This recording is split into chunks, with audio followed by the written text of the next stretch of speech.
dal leen ak jàmm ci AGT News chaîne bi leen di jox xibaar yi wér te wóor abonné leen ngir dara bañ leen a raw.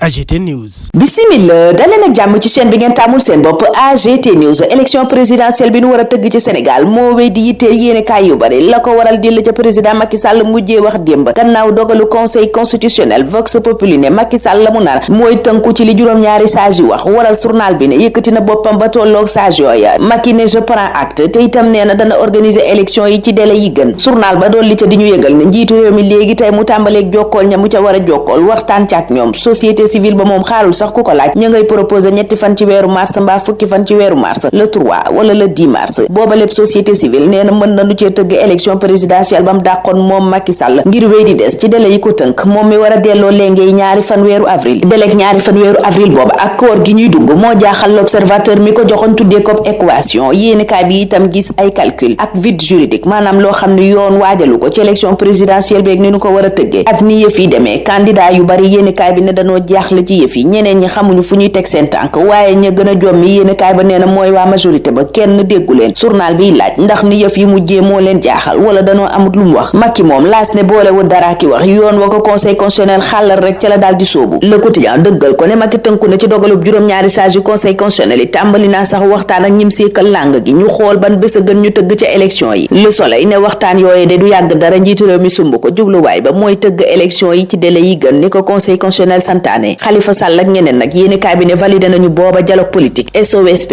ak société civile bi le soleil ne ña ngay proposé ñetti fan mbaa fukki fan ci weeru mars ngir ñu tëgg ci yooyu la élection lii quotidien gannaaw laaj wum samp ñeel ban date la ñuy tëgg élection présidentielle bi ma ngay xam le it ne ngir loola sotti dialogue moom mënta ñàkk waaye na Macky naree topp ndigalu conseil constitutionnel booba la tribune moom la xëy di laaj journal bi ne dara leeragut ci bés bi nu war a tëgg élection yi Dakar Presse ne moo ne Macky wax na ne dana tënku ca dogalub conseil constitutionnel de Direct News ne waaye taxul dara leer de doonte Macky génnee na ab communiqué démb di dalal xel yi ne dana tënku ci li conseil constitutionnel santaane te mooy ñu tëgg élection yi ci délai yu gën dàqit lam dogaloon moom Macky Sall ak assemblée nationale di dàq élection yi te yokku mandaawam bés bi ne loola conseil constitutionnel wax yépp nag Macky okkee la ca wax tegu ca baat réew mi quotidien ne da koo fas yéene doxal na ko conseil constitutionnel santaane Sud Quotidien ne engagement sax la ca jël société civile bi ca boobale bi yéenekaay bëgg yëf yi gaaw ña ngay jàpp bés yuñ jàpp ne mën nu caa tëgg élection yi bu weesoo waa biir réew mi libération ñuy xamal ne bitim réew itam ñu tëgg élection yi nu mu gën a gaawee rawatina ak ni ko conseil constitutionnel santaane yitteel na leen France ca njëkk journal bi ne sàkku na ci kilifay Sénégal ñu sàmmonte ak dogalu conseil constitutionnel ambassade États-Unis itam foofa la jaar ma ngay yaakaar ne askan wu Sénégal du yàgg dara ñu am sañ-sañ gi leen yoon may te mooy dem wote ji tànn seenu njiitu réew njiital république des valeurs Thierno Alassane Sall moom ma ngay wéy di ñaawlu taxawaayub député yi jàppale woon Macky Sall ci dàqum élection gi waaye itam ñi ni woon patt mel ni seen yoon newu ci ba mujjee sax faf jàppale ñi doon def jileb njombe Khalifa Sall moom lam jàpp mooy ñu nangu ko ñu bañ ko dialogue moom meerub Ndakaar ba woon nee na ma ngay am Walf Quotidien ne wax jooja Sonko ko moom journal bi jàpp ca ne Khalifa nga jël revanche am ci kaw Ousmane Sonko mim ne ñu nangu ko ñu bañ ko ma ngay waxtaan ak Macky Sall Khalifa ca l'info ne firnde gi mooy farandooy Ousmane Sonko yi nuy bàyyi ci lim gu takkoo takku ñuy génn ci kaso yi ca bés bi le jour Khalifa ngay laaj ñu sakkan ñooña ñuy génnee ana lan lañu ko weccee qu'est-ce qu'il y a en échange mooy laaj wi njiital taxawu Dakar samp ca booba lépp journal ca Les Échos it loolu la Khalifa Sall wéy di laaj naan ana lu xew ba jege ñaale Ousmane Sonko ak farandoom yi ñu tegoon loxo yépp ñu di leen bàyyi laaj yooyu Khalifa Sall laaj yépp nag Moustapha Sarré daa mel ni ma nga cay tontu ndax ma ngay xamle ca Vox Populi ne condition yi ex-Pastef teg ngir mën a bokk ci dialogue bokk na ci ñu teggi loxo képp kuy détenu politique ba ci Sonko ak Diomaye dolli ca fexe ba waxtaan yi tënku ci naka la ñuy tëggee élection yu ñëpp yi bokk mu doon it élection yu leer nañ mel ni ku naan kon ña nga ca yoon waak ñii ñuy bàyyi ñuy génn ci kaso yi ñenn ca ñooña ñu tegoon loxo sax ña ngay dellu si ci la réveil ca nanu leen jàppee woon waaye itam ëppal ga ñu def ca ñoom bokk na ci Boubacar Fofana Aïssa Ba Aliou Diané ak ñeneen Fofana di gone gañ jàppoon booba mi ngi am fukki at ak juróom doon def seconde atum ren ji waroon koo fekk ca kalaasu première Aliou Diané ne moom takk der yi dañ koo fekk ci circulation bi ba nu ko gisee photo Sonko ci portable am lanu jàpp yóbbu toroxal ko ca commissariat ginnaaw raay la taa ñu koo defeere Aïssa Ba di soxna si soloon mayob Sénégal te policier ba doxee ko ginnaaw pesco nee na yemunu ca ndax ay waxtu gannaaw loola it toroxal nanu ko bam ni tot asiek moom ne nervi yaa ngi ko dogaale jàpp ko ba mu demee jëli ji xaalis bu ñu waroon a fayee opération yaayam mu ni kon man new ma woon ci manifestation waaye soxla laa doon dox. gannaaw métti yooyu ñu dund yépp nag l'observateur dellu na Rëbës di xool ba nu génnee mbégte ganu ca àndal ñoom ak seeni mbokk, waaye am na ñeneen ñu jaaxle ca seeni wet, mooy mbokki ña ñu gisagut ñu génn ca yoole kaso te ci xew-xew yu ni mel lan leen tegee woon loxo. ñu des ci l'observateur mën a yóbbu chambre criminelle bu Mbuur ne ñaari ndaw yu nu tuumaal ne danoo faatoon ab mbër ca concertu Sidi Diop ba amoon 2021 bu nu mayuwul seen ngiirug dund la ñu leen di tëj, maanaam ca kaso ba la ñuy des ba faatu. libération ne li faatu dëgg kay nag mooy dil bi doxoon diggante Macky Sall ak Karim Wade. yéene kaay bi ne dil ba du woon lenn lu dul nañ dàq élection présidentielle bi, waaye loola tey ni yëf yi demee daa mel ni naax saay na. réew mi quotidien booba jamono di ñu xamal ne aar sunu élection bañ dogalub conseil constitutionnel bi naax saay ak bëgg ñu sàmmonte calendrier républicain bee waral ñu maintenir la cadence ci kaw Macky Sall. l'info ne pression kay lañu wéy di teg Macky Sall ñoom waa aar sunu élection. samedi tey ji journal bi ne daanu dox gu ànd ak tekkaaral. lii quotidien ne doxub ñaxtu bu préfet daganal la ndax maye na ca autorisation. doxub ñaxtu booba yéene kaay ne jubluwaay bi mooy sàkku ci njiitu réew mi mu tëgg élection yi ci nu mu gën a gaawee ni ko conseil constitutionnel santaane. Théodore Monteil député ba woon booba jamono ca Vox Populi ma nga naan amul sax xalaat mbaa seetlu sori ñaar fukki fan ak juróom weeru février bii la élection bi war a am, ndax njiitu réew mi Théodore Monteil nee na amul lenn lu ko yoon may lu war a tax mu daal di jàppaat beneen date bu dul date bi fi newoon. Khalifa Sall mel ni ku koy tontu ca Sud Quotidien naan conseil constitutionnel du jàpp date, acteurs yi maanaam ñi sekk làng gi ñoo war a xool ay pexe déggoo ci bés bu ñuy tëgg élection yi. waa PDS nag élection bii ñu dëgmal ña ngay wéy di wax ca laas ne Karim Wade mooy seen candidat tey mooy seen candidat ëllëg. Sonko moom mën naa doon candidat ci élection bii ñu dëgmal buñ sukkandikoo ci bés bi le jour, waaye loola ngir mu sotti faaw ñu dàq élection yi. yéenekaay bi ne buñ dàqut élection yi nag Diomaye wéy di doon candidat. yéenekaay bi ma ngay séentu beneen scénario te mooy campagne Sonko ak Diomaye, waral journal bi ne ak lu mën a xew ñaar ñii daal ay prisonniers yu am maanaa lañ. booba jamono ca booba lépp yéenekaay maître Ousmane Ngom ngay waxi dëggam ci mbiram arme libyenne ya événement 88 ak loi d'amnistie bi fi amoon. Dakar Presse moom yéggeenu lu yéeme lu am ca Russie te mooy opposant bi di Alex Navalny ma faatu ca kaso bañ ko tëjoon. Barthélémy Dias mi nu fi tëjoon kaso ndax fetal gam tiire woon ca Ndiaga Diouf mujjoon caa jaaree ñàkk bakkanam. sursaane daa mel ni la mu ca jànge bariwut ndax moom Barthélémy yéenekaay bi ne ba tey deretam a nga wéy di tàng. firnde gi mooy fetal la génnewaat ca Derklé soqeeti ay bal ba fi mu ni ñépp moom la ñuy waxtaane. ca wax jooja la ñuy tëjee ñun ñaanal leen kendal ak jàmm dig dajee altine incha allah. AGT News.